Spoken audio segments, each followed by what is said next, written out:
অজয় ৰায় ডাঙৰীয়াৰ ঘৰলৈ আহিছিলোঁ আৰু তেখেতৰ লগত বিভিন্ন কথা আলোচনা কৰিলোঁ।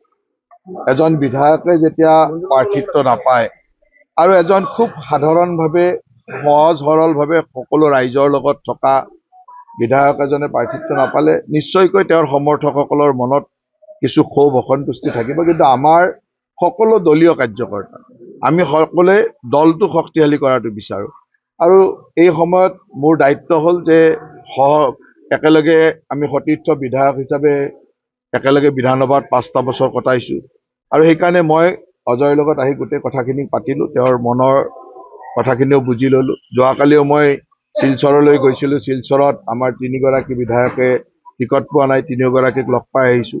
আজিও লগ পাইছোঁ।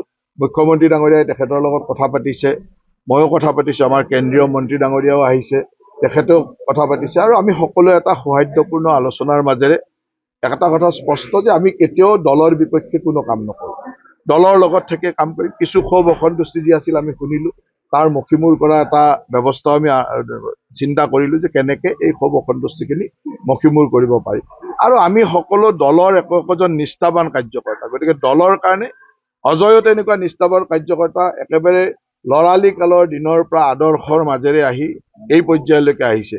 দলে তেওঁক ৰাজ্যিক সম্পাদকৰ দৰে দায়িত্ব দিছিল, বিধায়ক বনাইছে, অন্যান্য বিভিন্ন সময়ত বিভিন্ন আনকি বাহিৰৰ ৰাজ্যতো কাম কৰাৰ দায়িত্ব দিছিল। গতিকে দলৰ নেতৃত্ব আৰু চৰকাৰৰ মাননীয় মুখ্যমন্ত্ৰী ডাঙৰীয়াই তেখেতৰ সকলো কথা চিন্তা কৰি সুন্দৰভাৱে আগবঢ়াই নিব আৰু তেখেতেও এই কথাটোত সহমত প্ৰকাশ কৰিছে যে আমি একেলগে দলটোক বিজয়ী কৰিবৰ কাৰণে যি কৰিব লাগে তাৰ কাৰণে কাম কৰিম। জয়ন্ত দা আহিছে, পীযুষ দাৰ লগতো কথা হৈ আছিলে, দিলীপ দাৰ লগতো কথা হৈ আছিলে, আমাৰ CM ছাৰৰ লগতো কথা পাতিলোঁ।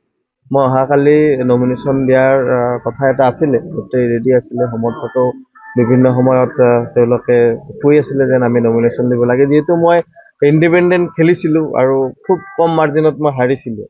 তো তেওঁলোকৰ এটা মানে আছিলে যে ইণ্ডিপেণ্ডেণ্ট খেলিলেও জিতাৰ সম্ভাৱনা আছে আৰু বিভিন্নজনে বিভিন্ন কথা কৈছে। আমি নিশ্চয়কৈ সকলো কথা ইতিমধ্যে হৈছে, সমৰ্থকৰ লগতো হৈছে আৰু বহুত হয়তো বাহিৰত হঠাৎ জয়ন্ত দা আহিলে, মই দেৰিকৈ খবৰটো পালোঁ, চবেই আহিব পৰা নাই। মই আকৌ বহি নিশ্চয়কৈ প্ৰাৰ্থীৰ যাতে কোনো ক্ষতি নহয় সেই চিন্তা নিশ্চয়কৈ আমি কৰিম আৰু মুখ্যমন্ত্ৰী ডাঙৰীয়াৰ লগত থাকি যিটো কাম কৰিছিলোঁ, মই কাম কৰি যিটো সুখ অনুভৱ কৰিছিলোঁ, মানে গোটেই বিজনী বুলি নহয় অসমৰ যিটো গৌৰৱ গোটেই আমাৰ ভাৰতবৰ্ষৰ বুকুত তুলি ধৰিব পাৰিছিলে, সেই কথাবোৰ আমি সকলোৱে চিন্তা নিশ্চয়কৈ কৰিব লাগিব।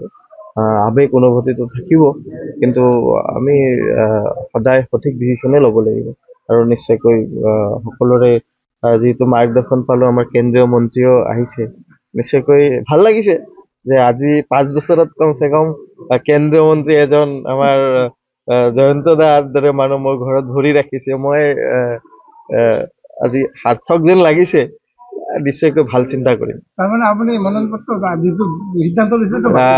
এতিয়া কথাটো এনেকুৱা, মোৰ আৰু সমৰ্থক আছে, মই আৰু এবাৰ বহিম, নিশ্চয়কৈ এটা পজিটিভ দিশত জয়ন্ত দাৰ দৰে মানুহ মোৰ ঘৰত আহিলে মই আৰু বেলেগ চিন্তা নিশ্চয় কৰিব নোৱাৰো।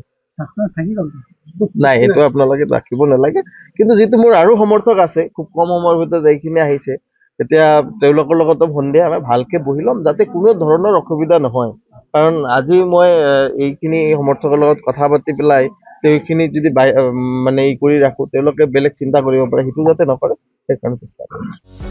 যিকোনো খবৰৰ বাবে যোগাযোগ কৰক আমাৰ এই নম্বৰত 9181 307 2221।